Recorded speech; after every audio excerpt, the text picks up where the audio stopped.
आज के एमएलए को नासिक जाना पड़ा, हमने मजबूर किया। आज के एमएलए को प्रशासन तक जाना पड़ा, हमने मजबूर किया। मुझको जो खबर आई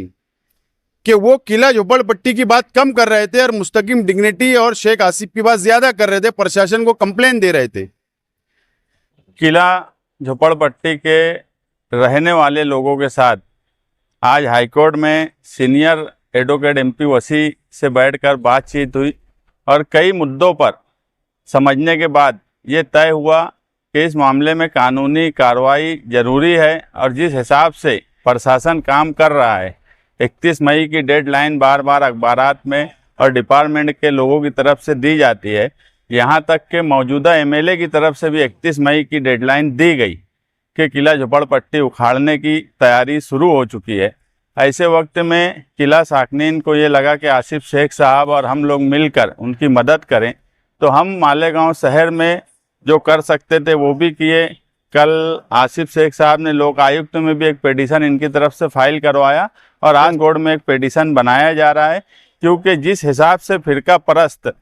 बुलडोज़र की सियासत कर रहे हैं, ऐसे वक्त में हमारे पास कानूनी रास्ता है और उस कानूनी रास्ते से हम एक मजबूत पिटीशन बना रहे हैं। तो जो भी लोग पिटीशन दाखिल कर रहे हैं, सबके नाम से अलग अलग नाम से पिटीशन फाइल किया जाएगा, उनकी एक लिस्ट दी जाएगी और वहाँ रहने वाले जो भी लोग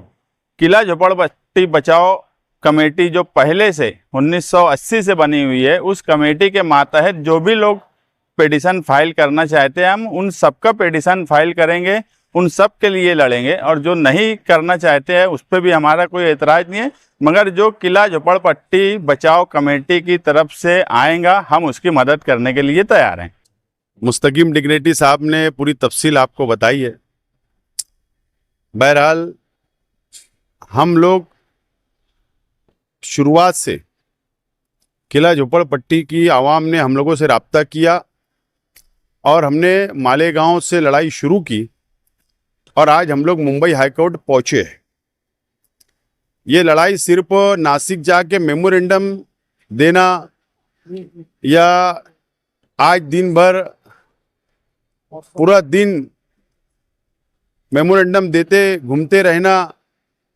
इन लोगों का मसले का हल नहीं है। मसले का हल है जो हम लोगों को समझता है और इसीलिए वक्त बहुत कम है और इसीलिए हम लोगों ने मालेगांव से मुंबई तक ये लड़ाई लड़ी है, यहाँ तक पहुँचे हैं। कल लोक आयुक्तों के अंदर पिटीशन दाखिल की गई वकील के मार्फत और आज मुस्तकिम डिग्निटी साहब और पूरी टीम सुबह से वसी साहब के पास, एडवोकेट वसी साहब के पास बैठकर उन्होंने पूरी पिटीशन तैयार की है और उम्मीद है कि कल ये पिटीशन दाखिल कर दी जाएगी और हमारी लड़ाई, कानूनी लड़ाई भी हम लड़ने के लिए तैयार है और ज़रूरत पड़ने पर पुरअमन तरीके से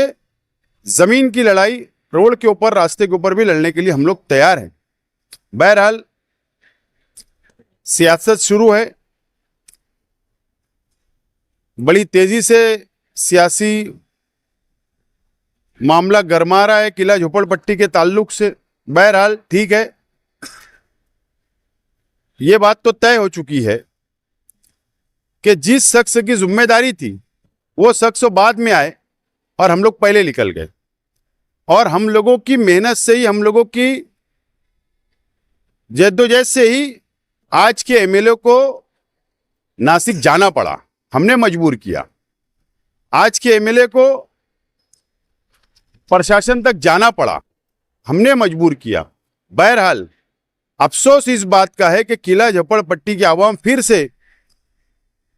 संजीदा होकर, सर जोड़कर बैठे। कल जो लोग साथ गए हुए थे, मुझको जो खबर आई कि वो किला झोपड़पट्टी की बात कम कर रहे थे और मुस्तकिम डिग्निटी और शेख आसिफ की बात ज्यादा कर रहे थे, प्रशासन को कंप्लेन दे रहे थे। एमएलए साहब, हम आपकी कंप्लेन से डरने वाले नहीं है, हम कानूनी रास्ते के ऊपर लड़ाई लड़ रहे हैं। असल में उनकी नीयत आज भी खराब है। वो जिस अंदाज में कलेक्टर से बात कर रहे थे कल, जो मुझको मालूमात हुई, या पुलिस प्रशासन से, वो कल भी प्रशासन की बाजू मान रहे थे, कल भी प्रशासन के फैसले को ही मान रहे थे, कल भी सरकार के फैसले को ही मान रहे थे। वो लड़ाई लड़ना नहीं चाहते थे, बाहालत मजबूरी वो सामने आए हैं ठीक है, जो लोग भी उनके साथ जाना चाहते हैं, हमको खुशी है कि उनके साथ जाकर भी आप लोग अपनी लड़ाई को लड़ना चाहिए। हमारा मकसद है झोपड़पट्टी बचे और उसके लिए हम लोग यहाँ तक पहुंचे।